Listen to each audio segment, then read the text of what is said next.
So where do Wales go from here? Where does Warren Gatland go from here, following that very disappointing loss to Italy in the Six Nations in round 2? I'd love to know what you guys think.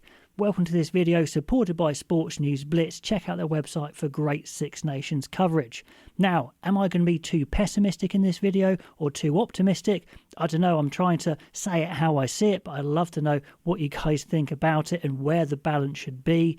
I was sent this very funny picture today by an ex-Welsh international, and he said the Triple Crown is still on. Obviously, it's a bit of a joke, but if they won 2, 3 of their games, could Warren Gatland save his skin? Well, I don't think it's going to happen, but let's say they beat England at home in the last game. Would that change things? I don't know, but I do like the picture. But as it stands, Wales are odds on for the wooden spoon, 0 wins, and that would be back-to-back 0 wins. Record 14th straight loss, and partly due to poor fixture planning, I think, because they never really give themselves those winnable, those development games that other sides do, like Scotland.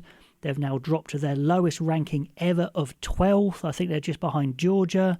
They've got a summer tour to Japan, and Japan could, leapfrog them if they beat them as well. So I guess things could get even worse. I suppose one saving grace is they won't have many players away on the British and Irish Lions tour. So if they want to take them all to Japan, they'd have a better chance. Now, it's fair to say that Italy were favourites for that round 2 game, and it proved to be very well founded as they're pretty much the better team. They've been together for longer.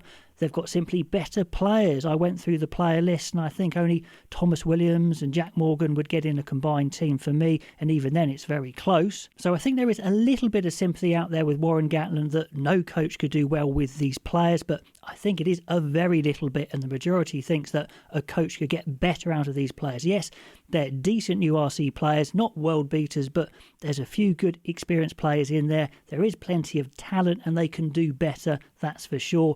They're not as bad as 12th in the rankings. Looking back at that Italy game, it was really wet, and Warren Gatland went for a very basic game plan, kick and chase, and the kick and chase was nowhere near good enough. They lacked serious ball carriers, so I don't know what they were practicing during the week, but it definitely wasn't working. And it wasn't until the end, and Aaron Wainwright came on especially, where things really picked up and you just saw some intent, and we just didn't see that for about an hour. The attack has been very poor for Wales. Of course, they've got rid of Alex King, the attacking coach, and they've got back Rob Howley, Gatland's mate, and the attack's got even worse, unfortunately. I think it's also fair to say that Warren Gatland's selections hasn't helped him. They've been very strange. They've been very scattergunned. Some places he's taken experience where it isn't quite good enough. In some places he's kicked out experience when it is good enough and taken rookies. 10 is the obvious one there. He's taken one rookie 10 who's talented but yet no experience in Dan Edwards, and then 112 who plays 10 sometimes and is a decent URC player but probably isn't going to be a great Wales 10 in Ben Thomas, and played him. And in Italy, he just looked out of place. He couldn't spark the attack and his kicking wasn't good enough anyway. But the answer seemed to be staring him right in the face in squad selection, and that is Gareth Anscombe of Gloucester. Sure, he's a bit older, but he's in great form. His core skills are fantastic. He's very experienced, so why not take him at least in the squad? Has something happened between him and Anscombe? I don't know, but it just seemed a real no-brainer, and it does seem that no brain was indeed used. But do let me know what you think the logic behind that was, but it doesn't seem to be paying off. You've got Max Llewellyn, also of Gloucester, who seemed to be a strange omission when they really needed some firepower in the backline. In the centres, he can play wing as well. Mason Grady was out, so this is another big guy coming in. Many guys have said, yes, he was poor defensively in the autumn, but what he has is physical and skillful talent, and Wales are crying out for that, so that's another bit of talent left over the border. Looking through the rest of the team, it hasn't worked either. It was a real cruel blow to be robbed of Dowie Lake at hooker, that's for sure. He took a punt on Evan Lloyd and not starting the more experienced Elliot Dee, and that hasn't really paid off. Doesn't look technically like he's quite there yet. He may get there. Then we had the strange thing with Aaron Wainwright, where he took a blow to the face, a nasty cut, but he was fit enough to play on the bench and come on. So if he's fit enough to come on and his face was okay for that, surely he was good enough to start. And look what happened when he came on. Maybe if he and Faletau and Morgan were on together at the start, things could have been a bit different. I don't know. So that was a strange one. Let's look at some positives in the team as well. Gareth Thomas and Nicky Smith at loosehead seem to be a really good 1-2. And you can have Morgan or Tommy Raffel at 7. So that's fairly good as well.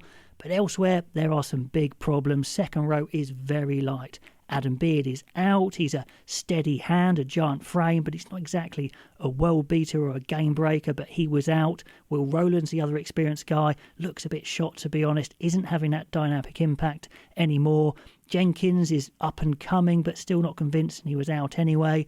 I thought that Freddie Thomas had a decent game, got caught offside a bit, so there might be a bit of room to grow with him there. Teddy Williams we haven't seen a lot of, so second row is big question mark. It might be a case of out with the old, in with the new, and just work with that. At scrum half, Thomas Williams has been desperately trying to make things happen. Against Italy, he put through 2 great grubber kicks, but Adams couldn't score any of them, and he just hasn't been able to break through in a team that's not going forward. His backup has been Rodri Williams, who's a solid club throw, but nothing special there, so that's a bit strange. The centres has been very lacklustre. Watkins got injured. He was solid again, but again, not really a game breaker. Tompkins looks really out of his depth now. Doesn't really offer anything physically anymore, which is a bit of a shame. They lost Mason Grady, so they can't use him there. So the centres is a bit of a mess. In the back three, Rogers barely got the ball against Italy. He's nippy, but didn't get the ball at all. Adams is always very busy and looks like he's doing something, but with no end product. Hasn't been for a while, which is a bit strange. Keeps getting caught out defensively. Hathaway was brought into the squad just too early, I think. I've said that before. Doesn't seem ready. So that was more out of desperation. To be fair to Blair Murray, he had a decent game at fullback. I wasn't sure about him when Liam Williams was out. Is he going to be a world-class fullback? No, but decent for now, I think, so that's something to grab hold of. They could really have done with the pace of Lewis Rees-Zammit, but of course he's off pursuing his lifelong dream of playing in the NFL, not playing rugby for Wales. So whatever happens, whoever's in charge, you've got to think there's going to be a shake-off of players once again, which isn't great, but they've got to find out what their best group is going forward, because at the moment, Gatland hasn't got any closer, that's for sure. And then finally, onto the coaching team, and the problem is motivation and group dynamics. I don't mean motivation to play for Wales, your country. I think that's still definitely there. But to get fired up and excited by a coaching ticket and what they're trying to ask you to do. Because after 14 losses, 15 losses, 16 losses, at some point you're going to stop believing that it's the right thing. Now, it is true that Warren Gatland's been very effective with Wales in the past. He's very straight talking. He can be quite detached from the players, a hard man. But when you're surrounded by world-class talent, you're winning, you can see where you're going. That task motivation is always good.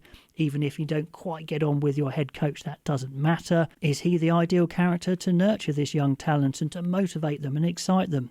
Maybe not.